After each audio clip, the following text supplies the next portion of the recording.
is Matt Camp, and I'm doing the assignment for week 1, and this is for the introduction to music production, and I've chosen the importance of cables in the studio, with a little bit of twist on it though, and it's basically the history of my DJing and from mobile to club and the connectivity points that we'd used, as well as just a little bit about me and getting to know me. So here we go.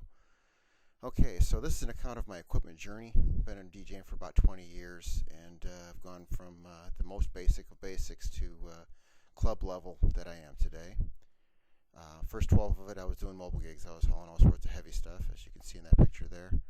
And this is all about the good, bad, and the ugly ways. By no means is this a recommended way to do things, but it did work. And while not probably something that Loudon would be proud of, definitely one method of doing things. And because these cables and connectors and all these types of things are things he's taught us, it makes sense to bring this into the presentation. Okay, so my first setup, a friend asked me to do his wedding, and I have very little to anything, so I bring my CD player, I bring my cassette deck, and I use my amplifier. It's a simple house amp. You'll note that the dial, there's an input on one side of the tuner and the input on the side of the other side of the tuner, and in order to switch from one side to the other, we had to flip really quick so we didn't hear the hiss of the tuner, picking up no signal. Everything was RCA. We were using house speaker wiring, so nothing was insulated or isolated for sound, and we had all sorts of hiss, and we had my buddy's homemade house speakers, including the stickers as you see there. You know what though? We actually got more business because people liked what we did. So we made some money and we updated a little bit. First thing I had to do is get rid of that switching between the two sources. That mixer was a way to go. So, and I still have this, still works today. In fact, it's what I'm recording through. Is a realistic 2-channel mixer. So now I can move from side to side and not have to worry about having to switch quickly, and it can be seamless. Using the same sources though, cassette and CD. Didn't really know how to mix at the time, just bring songs in and out.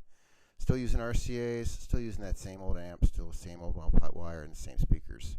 So I make a little more money, and a friend of mine says, hey, I've got an amp and speakers I want to sell. So it was basically a PA system. Had XLR out, that was a good thing, but he had these cobbled together connections that took the RCA balanced output into 2 signals, so it no longer became balanced, and we had the same kind of hiss problems, that kind of thing. Sources were the same.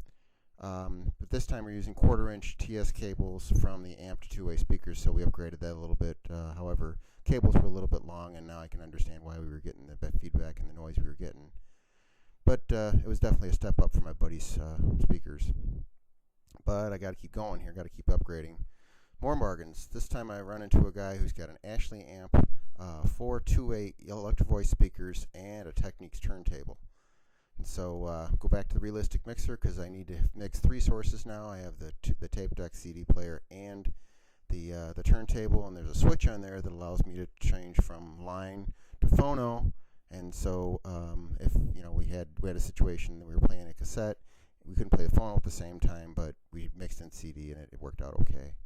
Same type of inputs, RCAs, but this time it was RCAs to 1/4-inch TS adapter.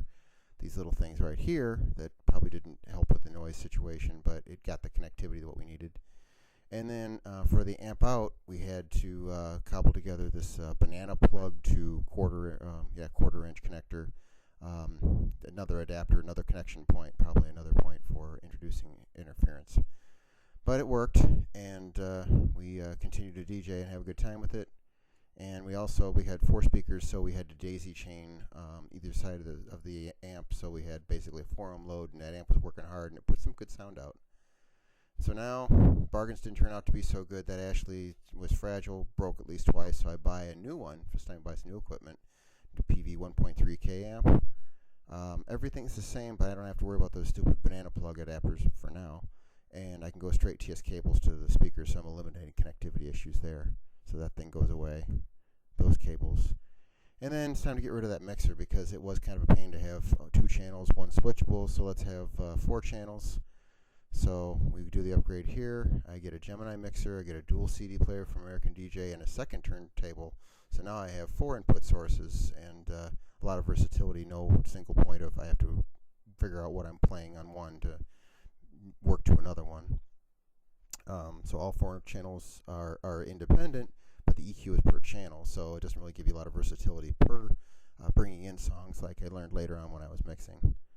All connections remain the same. It's got this balanced out connection at the time. I have no idea what that is, and I don't have connectors for it or want to mess with it, so I don't do anything with it.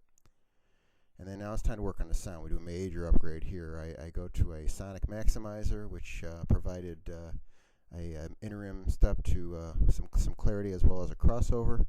I got a second amp. We got a biamp system, and I got Serwin Vega Monster 18-inch sub cabinets.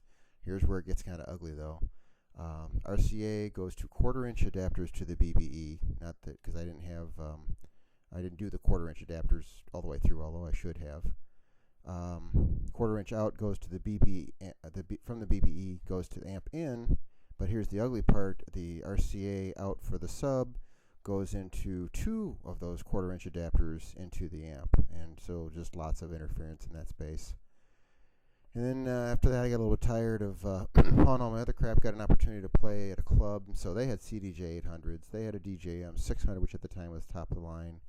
XL out to compressors, biamp system, mains and subs, all good things, but I wasn't making any money. So I run into a promoter, and I think that I really made it. And so we go to a lounge, and they are pretty much we've got our own equipment, but every week there's different speakers. We got a Behringer mixer. This thing was a piece of work because it did have XLR outs, but the amp they had only had RCA ins. So we did XLR to RCA, so that was another variation connectivity. Amps were always different each week also, so I had to get MacGyver of sorts. And the Behringer amp was also interesting because the mixer, because you really didn't have full control of the volume. If you put it all the way up, you lost a channel, so it was really kind of a mess. So I became MacGyver with my trusty box of adapters. We had the XLRs to RCAs. We had banana plugs to 1/4-inch. We had the split RCAs to 2-channel, and then the XLR to RCA adapters of a more consolidated kind. And then finally, they got themselves together, and they have house speakers with XLR ins. I have CDJ 850s that I bring and DJM 800 that I bring so that I can guarantee the equipment is in good standing and I have minimal failures. So, what a ride. A lot of amateur ways. We had things rigged up, but we did have very few issues other than hiss, which from all these class discussions and everything, I can understand why we were introducing the interference. So up until this class, I thought I had an idea of how to do things the right way, but my eyes are really opened. And so that's the end of my presentation. Hope this has been informational and somewhat amusing as to some of the crazy things that we did along the way. Don't suggest you go this route, nor do I hope you have to. But if you do have to go through this and you look back, it definitely is worth it, because with producing, I think I can even grow more, and I look forward to further courses. So thanks, appreciate your time, and I look forward to your feedback.